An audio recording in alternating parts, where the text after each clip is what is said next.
जोहार झारखंड, जय झारखंड। आशा करते हैं आप सभी ठीक होंगे।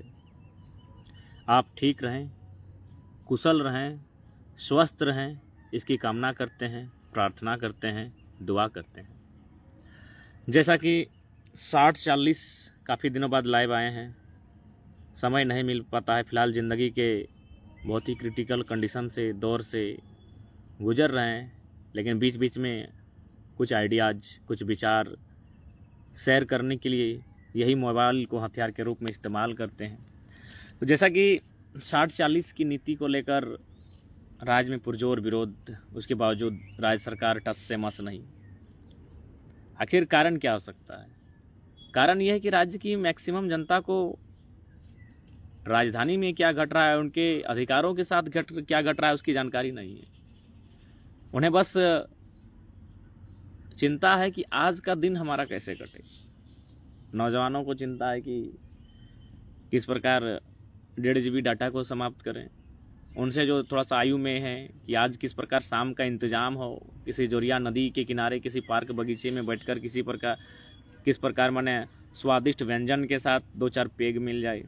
और बाकी लोगों को बस अपनी रोज़मर्रा की ज़िंदगी में इतना फंस चुके हैं कि हमें हमारी आने वाली जो जनरेशन है या फिर हमारे जो संवैधानिक अधिकार हैं उनके बारे में हम लोग समझ और शायद सोच नहीं पाते। और आज 60-40 की नीति को लेकर बहुत सारे सरकार के जो गठबंधन में जितने भी दल हैं उन्होंने बड़ी सलीखे के साथ पॉजिटिव गिनाया, लाभ के बारे में चर्चा किया, सरकार का समर्थन भी किया कि सही है। लेकिन मैं इतना ही कहना चाहूँगा, 60-40 की नीति झारखंड में आई है, अभी बहाली ली जाएगी, लेकिन जैसा कि सूत्रों से जानकारी मिली है, कंफर्मेशन है कि जो झारखंड का जो पीजीटी का कोर्स है उसकी तैयारी चल रही है। कहाँ पता है? झारखंड के पीजीटी कोर्स की तैयारी चल रही है इलाहाबाद में, लखनऊ में और दिल्ली में। और झारखंड के, जाहिर सी बात है, जो झारखंड के अभ्यर्थी हैं बहुत निर्धन परिवार से हैं। अपनी शिक्षा के साथ साथ घर को देखना पड़ता है, साथ ही साथ छोटे मोटे कामकाजों को निपटारा करना पड़ता है, खेती बाड़ी झाड़ी तमाम मुसीबतों को पार लगाकर ये अपनी कंपटीशन की तैयारी करते हैं। और जबकि मज़े की बात है, जैसा कि सूचना मिली है स्रोत के माध्यम से, हमारे कुछ साथियों के माध्यम से, ऑनलाइन आप भी देखे होंगे कि 60-40 की जो नियोजन नीति है इसका लाभ उठाने के लिए किस प्रकार बाहरी लोग छटपटा रहे हैं। दिल्ली में कोर्स लॉन्च हो चुका है। जो पीजीटी की जो सिलेबस है जिसके माध्यम से पीजीटी की बहाली ली जाएगी, वह कोर्स आपका दिल्ली में, लखनऊ और इलाहाबाद 3 जगह सूचना मिली है कि वहाँ लॉन्च हो चुका है। यानी दिल्ली में दिल्ली वाले, लखनऊ में लखनऊ यानी यूपी वाले, और इलाहाबाद भी यूपी में आता है यानी यूपी वाले जमकर तैयारी कर रहे हैं। कहाँ के लिए? झारखंड की सरकारी नौकरी के लिए। अब बताइए, दिल्ली में तैयारी करने वाला स्टूडेंट और रांची में तैयारी करने वाला स्टूडेंट, क्या दोनों में कंपैरिजन हो सकता है? लेकिन राज्य सरकार की दूरदर्शिता नहीं है। माननीय मुख्यमंत्री महोदय, इन्हें लगता है कि इनका परिवार खुशहाल है तो राज्य खुशहाल है।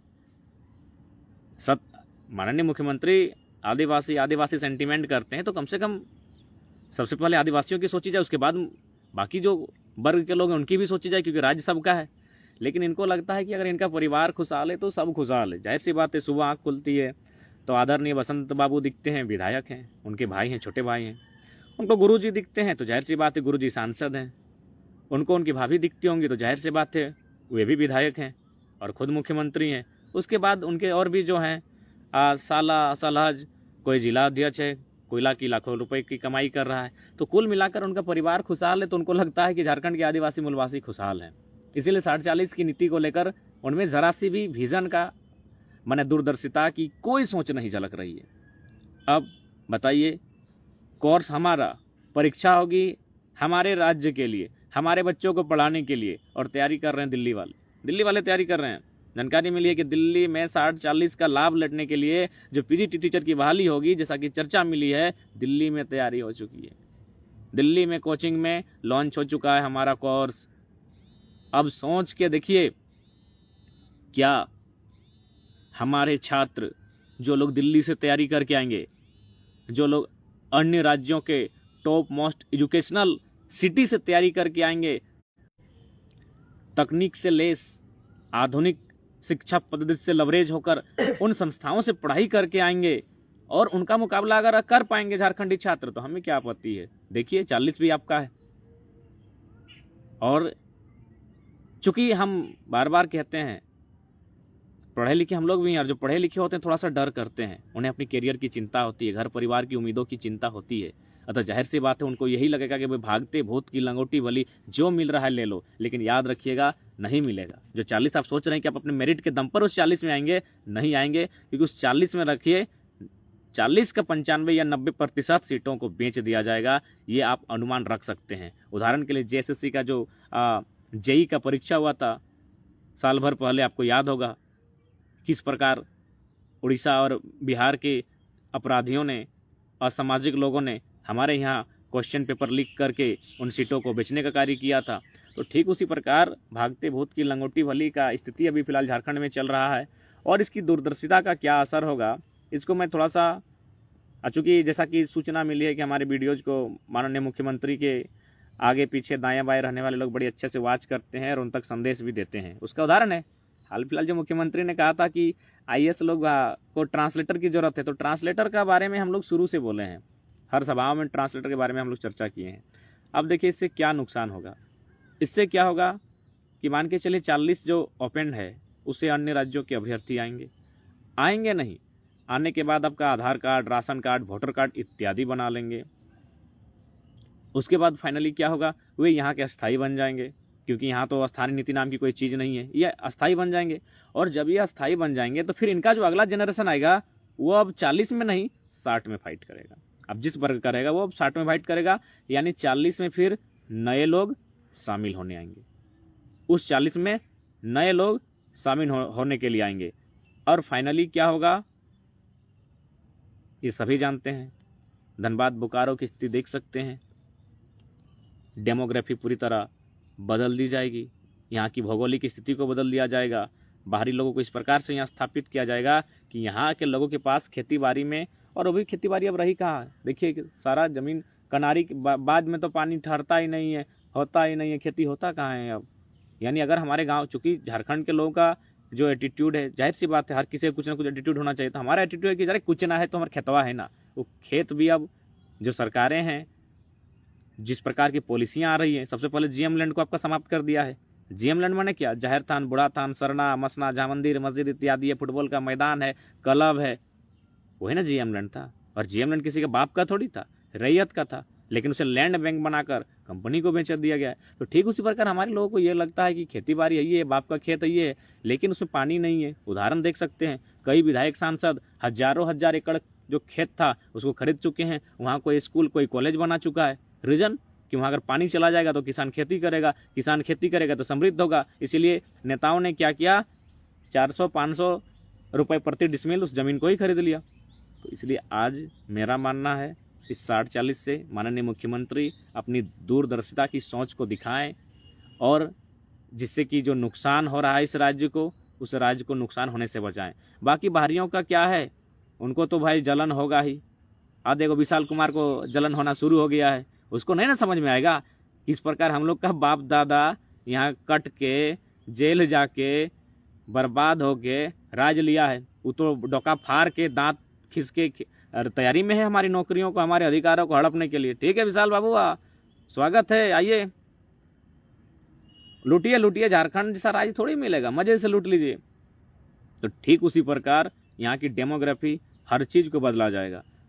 आपका परीक्षा होगा हमारा यहाँ, परीक्षा हमारा यहाँ, और दिल्ली में, इलाहाबाद में, पटना में तैयारी होगी उस कोर्स की। तो आप समझ सकते हैं कि किस प्रकार जो ओपन टू 40 आप देख रहे हैं 40 में, उसमें आपका क्या स्थिति होगा। तो इसलिए मेरा मानना है कि राज्य के प्रत्येक नौजवान, प्रत्येक युवा को आने वाले अपने भविष्य का चिंतन मंथन करने की आवश्यकता है। यदि हम आवश्यकता नहीं रखते हैं तो मेरा मानना है धनबाद की जो स्थिति हुई, जो स्थिति बोकारो की हुई, वह स्थिति बाकी जो अभी गांव बचे हैं उनकी भी संभावना हो सकती है। और माननीय मुख्यमंत्री को, महोदय को शायद यही लगता है, एक बात याद रखिए, आदिवासी अगर सुरक्षित है तो उसका आवरण मूलवासी है, और मूलवासी यदि सुरक्षित है तो उसका आवरण आदिवासी है। अगर इनमें से किसी एक को भी क्षति हुई तो नुकसान दोनों को होगा। इसीलिए माननीय मुख्यमंत्री, यदि आपको ऐसा लगता है कि नहीं आदिवासी सेफ है, यदि आपको लगता है कि जो उनका रिजर्वेशन का कोटा है उसके माध्यम से सेफ है, तो आप गलत सोच रहे हैं। अन्य राज्यों के जो अभ्यर्थी हैं वह उस कोटे में भी फर्जी सर्टिफिकेट के माध्यम से इंटरफेयर कर रहे हैं। इसका ताज़ा उदाहरण हाल फिलहाल का 2 एग्ज़ाम है। इसलिए इस बात से यदि आप सोच रहे हैं और इस बात को अगर तर्क लगा रहे हैं कि नहीं हम तो आदिवासी हितैषी हैं और तो उनका 26% का कोटा है, उसमें कोई इंटरफेयर नहीं होगा, तो मेरा मानना है अन्य राज्यों के लोग अन्य राज्यों के हैं, उन्हें कोई वास्ता नहीं है, वो कब इंटरफेयर करेंगे इसकी आपको भनक तक नहीं लगेगी। इसलिए इस गुमान में ना रहें कि नहीं यहाँ नुकसान आदिवासी को नहीं होगा क्योंकि उनके पास रिजर्व का कोटा है। अरे भाई रिजर्व से क्यों, अगर उनमें काबिलियत है तो 40 में भी आते हैं। और दूसरा बात, आप ये ना सोचें कि इससे नुकसान ओबीसी को होगा, क्योंकि आप कहीं ना कहीं आप अपने भाषणों में ओबीसी विरोधी अपने आप को जता ही देते हैं कि हमको सिर्फ सबके वोटों की आवश्यकता नहीं है। तो इसलिए अगर आप इस तरह की मानसिकता के कारण अगर सोच रहे हैं कि 40% से आपके लोगों को नुकसान नहीं होगा, तो मेरे हिसाब से आप गलत सोच रहे हैं, क्योंकि ये झारखंड है और जो आदिवासी, हालांकि ये झारखंडी शब्द हुआ करता था, लेकिन ना जाने किन लोगों ने आदिवासी मूलवासी बनाया, तो फिर भी उसी 2 शब्दों को डिफाइन करते हैं कि अगर आदिवासी अगर सुरक्षित है तो उसके लिए कहीं ना कहीं मूलवासी उसका आवरण है, कवच है, और यदि मूलवासी सुरक्षित है तो आदिवासी उसका कवच है। यानी दोनों मिलकर ही राज्य पूरक बनता है और राज्य पूरा होता है। अतः आप अगर इस तरह सोच रहे हैं कि 40% में नुकसान नहीं होगा, तो मेरा मानना है बहुत भूल कर रहे हैं। और उदाहरण है, इससे पहले 2016 में 17-18 में जो भी बहालियाँ आई हैं, खासकर शिक्षक की जो बहाली आई थी, उसमें आपका 75% ओपन टू ऑल का जो कैटेगरी था, उसमें अन्य राज्यों के अभ्यर्थी आए थे, 75%। जो सहायक अभियंता का बहाली आपका 15 नवंबर 2022 को क्लियर हुआ, उसमें 93% आपका अन्य राज्यों के अभ्यर्थी वैकेंसी में क्लियर हुए। तो इसलिए मेरा मानना है आप कम से कम इस बात को लेकर सचेत हो जाइए कि राज्य को क्या नुकसान होगा। दूसरा बात, दिल्ली में क्यों तैयारी होगी भाई, हमारे राज्य का एग्जाम है, दिल्ली में क्यों चर्चा होगा? यूपीएससी थोड़ी है, यूपीएससी की परीक्षा थोड़ी है, झारखंड लेवल की परीक्षा है। अतः इसकी तैयारी राजधानी में होनी चाहिए थी, रांची में होती, धनबाद में होती, बोकारो में होती, गोड्डा में होती, दुमका में होती, लेकिन तैयारी दिल्ली में हो रही है। क्या संदेश दे रहे हैं? और सबसे बड़ी भूल कि आपने लोकेलिटी को बाहर कर दिया है। लोकेलिटी यानी लोकल भाषा, बैरियर को ही समाप्त कर दिया है। हमारे कुछ साथी राजस्थान गए थे आपका टीचर बहाली में, उन्होंने राजस्थान टीचर बहाली में संविधान का अनुपालन किया और फाइनली क्या किया, शायद कुछ इंटरव्यू में बाकी लोग का छटनी कर दिया। यानी ऐसा नहीं उन्होंने मौका नहीं दिया, लेकिन आप जो कहते हैं अन्य राज्यों के अभ्यर्थियों को मौका मिलेगा, आप उसे उन्हें रोकेंगे कैसे? क्योंकि आपके पास तो लोकल लैंग्वेज का बैरियर है नहीं। आप झारखंड की भाषा संस्कृति को लेकर कोई चैप्टर रखे नहीं है, मार्क्स सब देंगे नहीं, तो फिर क्या फ़ायदा होगा? और फाइनली वही डेमोग्राफी बदली जाएगी। जहाँ जहाँ अतिक्रमण हुआ है, जहाँ जहाँ शहर स्थापित हुआ है, वहाँ झारखंड नहीं है, बिल्कुल नहीं है। Hazaribagh town, Dhanbad town, Bokaro town, Jamshedpur town, Ranchi town, Jharkhand वहाँ नहीं है। लगता है वो हम झारखंड में नहीं है। वहाँ डेमोग्राफी बदली जा चुकी है, वोटर्स भी बदले जा चुके हैं, भाषा भी बदली जा चुकी है, पर्व त्यौहार जिसे हम संस्कृति कहते हैं, संस्कृति भी बदली जा चुकी है। अब इसी प्रकार धड़ल्ले से इतने भारी संख्या में अन्य राज्यों के लोग आएंगे तो फिर क्या होगी कुछ सालों में डेमोग्राफी, इसका आप अंदाज़ा लगा सकते हैं।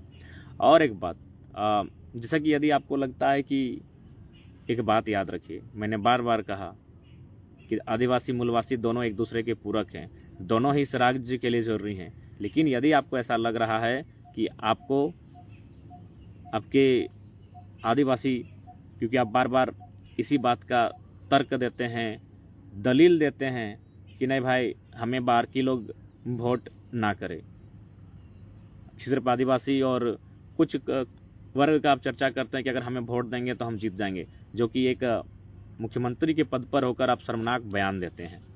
तो मैं ये बात कहना चाहूँगा कि मान के चले जिस दिन जनगणना होगी, क्योंकि अंदरूनी आंकड़े कुछ प्रशासनिक अधिकारियों के साथ एक दिन हम लोग बैठे थे, उन्होंने बताया कि 36,000 प्रत्येक साल आंकड़ा है कि 36,000 लोग झारखंड में आकर बस रहे हैं। 36,000 गिनती याद रखिएगा, 36,000 लोग प्रत्येक साल झारखंड में आके बस रहे हैं वो मायने नहीं है। वोटर कार्ड, राशन कार्ड वो विषय नहीं है। वोटर कार्ड, राशन कार्ड, आधार कार्ड इत्यादि सब बना रहे हैं। यानी एक बहुत बड़ी जनसंख्या एक तो आपका नियोजन पॉलिसी से भी आएगी और दूसरा स्थानीय नीति नहीं होने के कारण भी आएगी। CNT SPT एक्ट को मजबूती से अनुपालन नहीं करने के कारण भी अन्य राज्यों के लोग भारी संख्या में आ रहे हैं। अन्य राज्यों के लोग से हमारी कोई बैर नहीं है, वे रोजी रोजगार के लिए, जिस प्रकार हमारे लोग तमिलनाडु तेलंगाना जाते हैं लेकिन फिर अपने गांव वापस चले जाते हैं, विवाह शादी अपने गांव में करते हैं, घर अपने गांव में बनाते हैं, तो ठीक उसी प्रकार का नियम रहे हमारे राज्य में भी पूरे दुनिया के लोग आए। लेकिन यहाँ अगर बस बसाव कर जाएंगे आसानी से, भी CNT SPT की ज़मीनों को छीनकर डोमिसाइल पॉलिसी नहीं होने के कारण और नियोजन नीति नहीं होने के कारण नौकरियाँ भी आके कर लेंगे, तो जब अगली जनगणना होगी तो जाहिर सी बात है उसमें उनकी संख्या थोड़ी अधिक होगी। जब उनकी संख्या थोड़ी अधिक होगी तो असर किस पे पड़ेगा? क्या सिर्फ मूलवासी पे पड़ेगा? आदिवासियों पे भी पड़ेगा और उनके रिजर्व पे भी पड़ेगा। इसीलिए बोल रहे हैं दूरदर्शिता का अभाव है। आप अगर सोच रहे हैं कि हम लोग कुछ भी बोल दे रहे हैं, लोगों को भड़का रहे हैं, हम भड़का कहाँ रहे हैं भैया? हम लोग तर्क दे रहे हैं जो चीज़ों को साल भर से हमने देखा, किस प्रकार यहाँ की डेमोग्राफी बदली जा रही है, किस प्रकार झरिया विधानसभा का वोटर को सिंदरी भेजा जा रहा है और बागमारा विधानसभा का वोटर को तोपचांची भेजा जा रहा है। आप क्या सोच रहे हैं? आने वाले 20 साल में पूरी प्लानिंग है कि खासकर जहाँ से पैसा की उगाही होती है वहाँ लोकल विधायक ही न बने। बिल्कुल बिल्कुल, जहाँ से पैसा की उगाही होती है यानी कोयलांचल का क्षेत्र और कुछ हिस्सा हल्का सा आप कह सकते हैं जहाँ कोलियरी बेल्ट है, लेकिन मुख्य रूप से धनबाद, बोकारो, वहाँ पूरी तैयारी है वोटर्स बदलने की, क्योंकि गांव के लोगों को पता ही नहीं कि वोट कहाँ देना है। हमारे लोगों को तो इंतजार रहता है शाम का, चखना दारू मुर्गा मिल जाए जिंदगी मस्त है, और उनको इंतजार है 5 सालों का, किसी को इंतजार है 10 सालों का कि कैसे बदलेंगे, कैसे अपने वोटर्स को यहाँ स्थापित करेंगे, कैसे यहाँ हमारा दबदबा होगा। उदाहरण दे रहे हैं, एकदम सॉलिड उदाहरण दे रहे हैं, हम बार बार देते हैं। झरिया जानते हैं आप, सबसे पहले सबसे ज़्यादा अगर कहीं अतिक्रमण हुआ है तो झरिया में हुआ है मेरे साथियों। कोयला के कारण सबसे ज़्यादा अतिक्रमण झरिया में हुआ है। अब क्या हुआ? झरिया झारखंड की पहुंच से बाहर हो चुका है। झारखंड की पहुंच माने झारखंड के लोग वहां विधायक नहीं बन पाएंगे। जब उन्होंने देखा कि झरिया में तो अब ये झारखंडी लोग, खतियानी लोग, रैयत लोग, यहाँ का जो मूल लोग है उन लोग तो कुछ नहीं कर पाएगा, नाक पटक नाक रगड़े सर पट के यहाँ कुछ नहीं होगा। तब उन्होंने क्या किया? झरिया की लगभग 1 लाख आबादी को अब सिंदरी ट्रांसफ़र कर रहे हैं, यानी सिंदरी भेज रहे हैं। वही झरिया की आबादी को माने मकान अलॉटमेंट करते हुए विस्थापित का नाम देकर सिंदरी भेज रहे हैं। 1 लाख पॉपुलेशन, यानी सिंदरी विधानसभा भी खत्म हो जाएगा। उसके बाद देखिए जो धनबाद की आबादी है वो धीरे धीरे बरवड्डा, राजगंज, कोटल अड्डा, तोपचांची आ रही है। आप क्या सोच रहे हैं? 2 वोटर ID वाले हैं वे लोग, 2 वोटर ID वाले हैं। हमारी तरह आपकी तरह डरपोक नहीं है भैया, वे दोनों जगह वोट करेंगे, दोनों जगह मतदान करेंगे। यदि किन्हीं को मजाक लगता है आइएगा 2024 में, बेरमो घुमाएंगे, खासकर बेरमो घुमाएंगे। 2024 में आइएगा, बेरमो घुमाएंगे और कहाँ से वोटर्स आते हैं, कैसे आते हैं, फिर कहाँ चले जाते हैं, ये सारी चीज़ें दिखाएंगे। तो ये चीज़ें चल रही है, लेकिन ये लोग सो रहे हैं। तो इसलिए माननीय मुख्यमंत्री महोदय, अगली जब जनगणना होगी सबका परसेंटेज आबादी का घटेगा। जब परसेंटेज आबादी का घटेगा तो आरक्षण की सीमा भी घटेगी, हो सकता है आरक्षित सीटों की सीमा भी घटेगी, और हो सकता है ये राज्य में जो अनुसूची 5 है, अनुसूची 5 भी संकट में आएगा। अभी अनुसूची 5 पूरा है कहाँ झारखंड राज्य में? कुछ ही जिलों में है ना, कुछ ही जिलों में अनुसूची 5 का अनुपालन होता है। तो अनुसूची 5 का मतलब क्या? आदिवासियत को एक रक्षा कवच। अरे भाई, जब उस राज्य में, उस जिला में आदिवासियों की संख्या कम हो जाएगी और अन्य लोगों की संख्या ज़्यादा हो जाएगी तो फिर क्या फायदा उस अनुसूची 5 का? और क्यों वहाँ रहेगा अनुसूची 5 ऐसे कंडीशन में? तो इसलिए दूर की सोचिए। अनुसूची 5 को अगर जिंदा रखना चाहते हैं तो बाहरियों के लिए बैरियर लगाइए। क्यों आएंगे हमारे राज्य में? हम लड़कर, कटकर, बर्बाद होकर, जेल जाकर, मर कर, मार खाकर, मर कर लिए हैं राज्य। क्यों आएंगे भाई? क्यों आएंगे अन्य राज्यों के लोग? क्यों उनसे हमारा आए, रोजी रोजगार के लिए आए, छोटा मोटा बिजनेस के लिए आए। जिस प्रकार हमारे लोग तमिलनाडु जाते हैं, जिस प्रकार हमारे लोग तेलंगाना जाते हैं, महाराष्ट्र जाते हैं, हैदराबाद जाते हैं, गुजरात जाते हैं, सूरत जाते हैं, चंडीगढ़ जाते हैं, उस तरह आए? किसने मना किया भाई? हमारे लोग जिस तरह जाते हैं अन्य राज्यों में, कमाते हैं, खाते हैं, फिर घर में आकर अपना बहन का विवाह करते हैं, घर में आकर कुछ छोटा सा बिजनेस शुरू करते हैं, एक कहीं जमीन का टुकड़ा लेकर कहीं आपका घर बनाते हैं, उसी तर्ज पर आए। और नहीं तो यदि आपको लगता है दूर की नहीं अगर सोच पा रहे हैं तो 20 सालों का इंतजार कीजिए। आप भी अभी जवान हैं, 45 वर्ष के आसपास के हैं, यानी जाहिर सी बात है अभी आपकी उम्र और 45 है, और दुआ करते हैं 100 साल जिए, क्योंकि आपसे हमारी विचारों की लड़ाई है, आपसे नहीं। आप झारखंडी हैं, माननीय मुख्यमंत्री आप झारखंडी हैं, तो आपसे हमारी वैचारिक लड़ाई है। आप अभी और 50 साल जिए, देख कर जाइएगा कि किस प्रकार यहाँ की भौगोलिक स्थिति को बदला जा रहा है। और अगर आप चुपचाप तमाशा देख रहे हैं तो बड़ा दुर्भाग्य का विषय है। इसलिए आरक्षित सीटें, आरक्षण का कोटा, अनुसूची 5 सब पर संकट आएगा, क्योंकि बाहरी आबादी बाहरी है भैया। वो जब संख्या कम रहती है सब ठीक है, संख्या ज़्यादा होती है। राज सिन्हा देख सकते हैं, राज सिन्हा भोली में कांड हुआ, चुपचाप रहा, जबकि भोली रैयत का अपना जमीन था। वहाँ अतिक्रमणकारियों लोग को हल्का सा साइड क्या किया, बोला हम इसका आवाज़ दिल्ली तक लेके जाएंगे। यही देख सकते हैं, एक भी मुद्दा पे लोकल से खड़ा नहीं हो पाता है बाहर का विधायक लोग। इसलिए इस बात की जरा सा ध्यान रखिएगा माननीय मुख्यमंत्री महोदय, आपके लिए संदेश रहेगा। और साथ ही साथ मजदूर दिवस, जैसा कि हम लोग सुनते हैं कि शिक्षक दिवस में शिक्षक का सम्मान होता है, चिल्ड्रन डे में बच्चों को टॉफियाँ खिलाई जाती हैं, मदर डे में केक इत्यादि काट कर माँ का सम्मान किया जाता है, फादर डे में पिताजी का सम्मान किया जाता है, सिस्टर डे में सिस्टर का सम्मान होता है, डॉटर डे में डॉटर का। लेकिन क्या मजदूर दिवस में कभी सुना है कि किसी मंत्री ने, विधायक ने, कलेक्टर ने किसी मजदूर को लाकर उसका चरण धोकर उसे अच्छा कपड़ा पहनाकर अच्छा खिलाया होगा? बस मजदूर दिवस का नाम है मजदूर दिवस, लेकिन छुट्टी मिलती है सरकारी बाबू लोग को। मजदूर तो आज भी ड्यूटी में गया होगा। कार्ल मार्क्स ठीक कहते थे कि दुनिया के मजदूरों एक हो जाओ, तुम्हारे पास जंजीरों को खोने के अलावा कुछ नहीं बचा है। आज कार्ल मार्क्स का वो कथन सही साबित हो रहा है। मजदूर अगर चाहें तो इस राज्य में, इस देश में बदलाव आ जाएगा। बस उन्हें थोड़ा सा परित्याग की भावना करनी होगी, थोड़ा सा एग्रेसिव होना होगा। एग्रेसिव ये होना होगा कि उन्हें 1 महीना के लिए एकदम सारा काम ठप कर देना है। आसपास के जो भी जंगल मिलता है वहाँ चले जाएं, और जंगल में जो भी मिलता है खाने को खाएं। मजदूर यानी प्रत्येक दिन उसे कुछ ना कुछ पैसे चाहिए जिससे वो खरीद कर खा सके। तो आसपास का जंगल, उसमें जो मिले जंगली फल फ्रूट्स पात जो भी मिले, 1 महीना किस तरह का तकलीफ से काट लेता है, तो हमको लगता है कलेक्टर का बेटा भी आकर बाथरूम साफ करने लगेगा। उसको भी तो आभास होना चाहिए दर्द तकलीफ क्या होता है।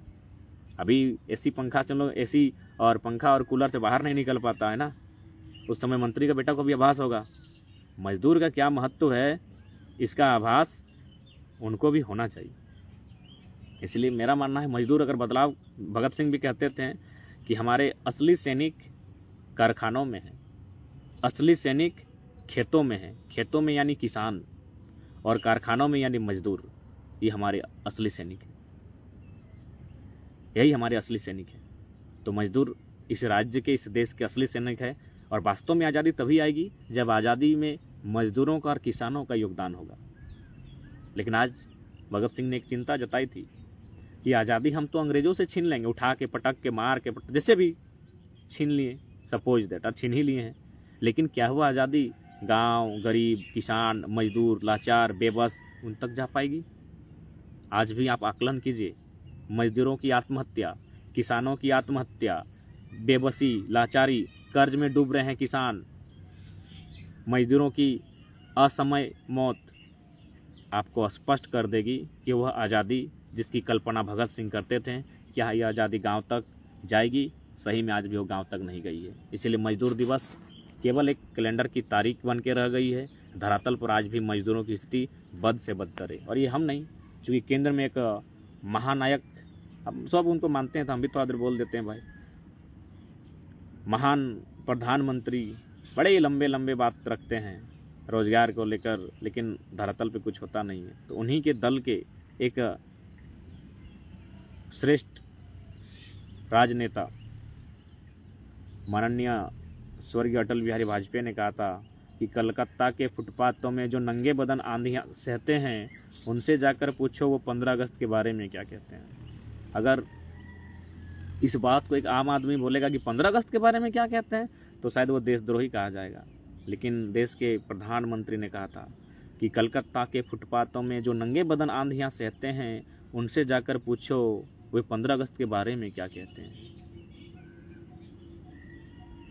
ये आज़ादी अधूरी है।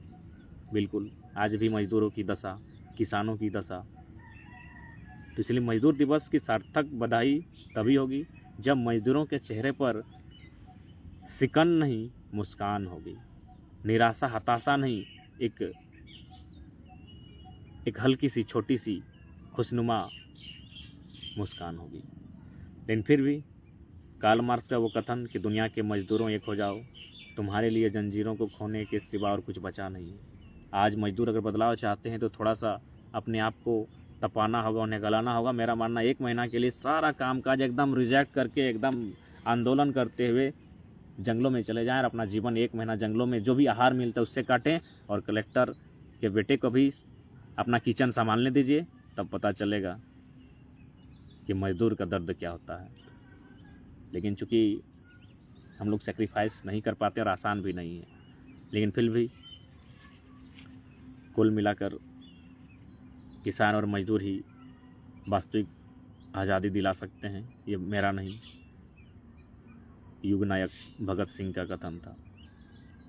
राजेश दा का कमेंट से बिल्कुल 100% सहमत हैं।